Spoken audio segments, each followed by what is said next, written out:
कसा अपघात झाला, काय झालं? पहिल्यांदा ते आलेलं विमान आणि पहिल्यांदा असं वरून गेलतं तेव्हा ते चांगलं होतं. नंतर आम्ही घराच्या बाहेरच होतो. आम्ही गुरांना खायलाही टाकलं आणि घरानंतर आलो तर आम्ही बाहेर होतो आणि ते विमान गेलेलं असं खालून आलेलं आणि खालून असं ते खालून आलं आणि ते बरोबर वरती जायचं ते असं खाली त्याला अटॅक झालं. ते बरोबर म्हणजे 8:45 तेव्हा वाजलेल्या आणि त्याचा म्हणजे आम्ही पाहिलं पण एवढा मोठा त्याचा असा स्फोट झाला ना की आमच्या घरापर्यंत आला.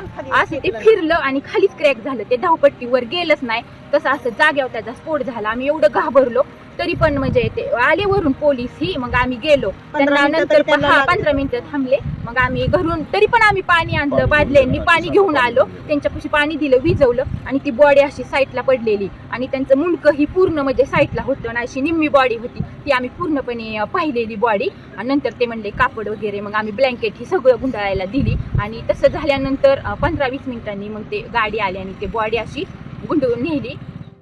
तर प्रत्यक्षदर्शींनी या ठिकाणी पाहिलंय आणि त्यांनी प्रतिक्रिया दिलेली आहे. काय म्हणतात प्रत्यक्षदर्शी आपण पुन्हा एकदा पाहूयात.